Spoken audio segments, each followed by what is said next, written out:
Bien, ahora vamos a hablar del impulso y la cantidad de movimiento. Iniciamos con el modelo matemático de la segunda ley de Newton, donde establecemos que la fuerza es igual a masa por la aceleración. En este caso, en lugar de utilizar aceleración, vamos a tomar en cuenta que la aceleración es igual al cambio de velocidad en el cambio en el tiempo. Por lo tanto, en lugar de poner aceleración, ponemos esto que acabamos de mencionar. De esta forma, obtenemos un modelo matemático en el que tenemos que la fuerza es igual a la masa por el cambio en la velocidad entre el cambio en el tiempo. Por lo tanto, si el tiempo está dividiendo, lo pasamos multiplicando del otro lado. Y lo que obtenemos es una ecuación en la cual tenemos fuerza por el cambio en el tiempo es igual a la masa por el cambio en la velocidad. Y aquí aparecen los términos en cuestión. El primero de ellos es el impulso, que nos habla de la fuerza por el cambio en el tiempo. Y en el otro lado de la ecuación nos encontramos a la masa por el cambio de velocidad. En términos prácticos, a la fuerza por el cambio en el tiempo se le conoce como impulso, mientras que del otro lado tenemos que a la masa por el cambio de velocidad se le conoce como cantidad de movimiento o momentum, como lo llamó Newton al principio. Esto establece que el impulso es igual al cambio en la cantidad de movimiento. Esta es una cuestión muy importante para los problemas posteriores. Tenemos en cuenta las unidades que estén presentes. Tenemos que el impulso, al ser igual a la fuerza por el tiempo, tenemos que la fuerza es el newton y el tiempo el segundo. Al multiplicarlos nos dan unas unidades que vendrían a ser kilogramo por metro sobre segundo, que no son newtons, eso hay que tomarlo en cuenta, no son newtons. Y la cantidad de movimiento que multiplica la masa por el cambio de velocidad, se tiene que la masa está en kilogramos y la velocidad en metros sobre segundo.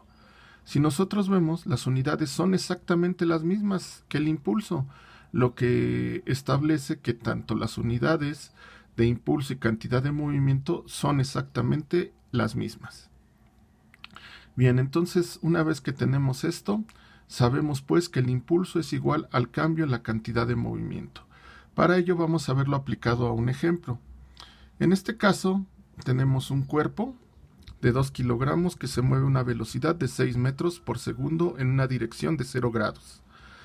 La pregunta es cuál es la magnitud de la fuerza necesaria que se debe de tener en dicho cuerpo para que se realice esto en un tiempo de 7 por 10 a la menos 4 segundos. Lo primero, de acuerdo a nuestro formato, es que entendí del problema. Bueno, entonces vamos a tener, en este caso, un cuerpo de 2 kilogramos que lleva ya una velocidad determinada de 6 metros por segundo. Y nos preguntan cuál debe ser la magnitud de la fuerza si se desea detener dicho cuerpo. Y nos dan el tiempo en el cual debe de detenerse. Por lo tanto, pues va a ser un problema en el cual el cuerpo se va moviendo inicialmente, es decir, va a llevar una cantidad de movimiento y después va a perder esa cantidad de movimiento y para ello es necesario aplicar una fuerza.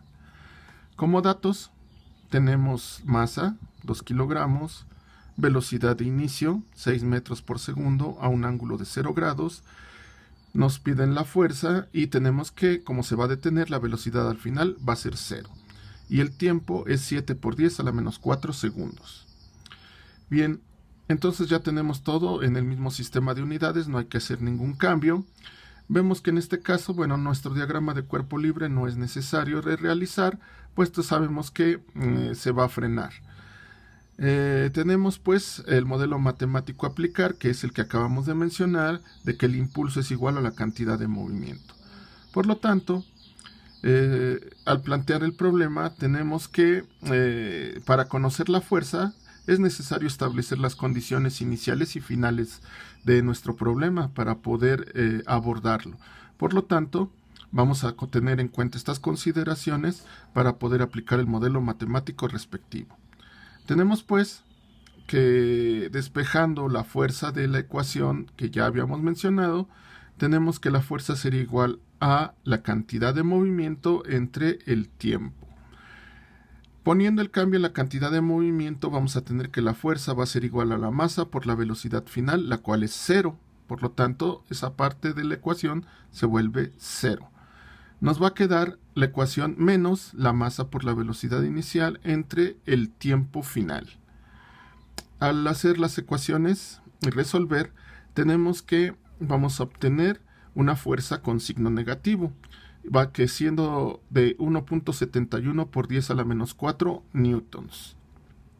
La interpretación física pues del resultado nos establece que al tener un signo negativo significa que la fuerza aplicada al cuerpo se opone al movimiento para lograr detenerlo en el tiempo indicado. Mientras que responder a la pregunta ¿qué aprendí del problema? Bueno, en este caso es a utilizar la relación entre impulso y cantidad de movimiento en la resolución de este tipo de problemas. A continuación vamos a abordar algo relacionado con los choques o colisiones, en este caso unidimensionales, es decir, que van a estar en una sola dimensión.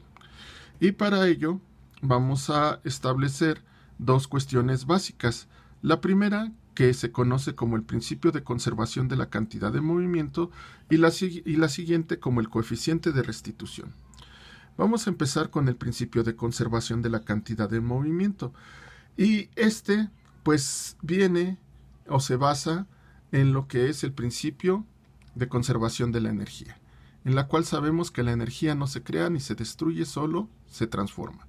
En este caso, la cantidad de movimiento sucede algo muy similar, es decir, vamos a tener una cantidad de movimiento al inicio y una cantidad de movimiento inicial que debe de ser en proporciones iguales, es decir, que la misma cantidad de movimiento inicial debe ser igual a la misma cantidad de movimiento final.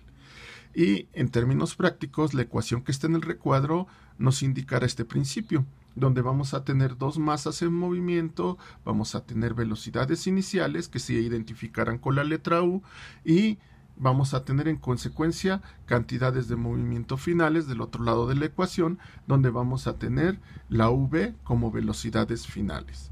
Por lo tanto, vamos a tener un ejemplo en el cual si tenemos un choque de frente y al aplicar este principio de conservación, vamos a tener que la masa por la velocidad inicial será la cantidad de movimiento del cuerpo 1, mientras que la masa 2 por la velocidad inicial 2 será la cantidad de movimiento inicial de este otro cuerpo. Fíjense muy bien que tiene el signo negativo, porque la dirección de la velocidad al inicio de este cuerpo pues va en sentido contrario al del otro. Y vamos a tomar en cuenta que el principio de conservación nos dice que esta cantidad de movimiento inicial debe ser igual a la suma de la cantidad de movimiento final. Y eso se puede ver en la ecuación.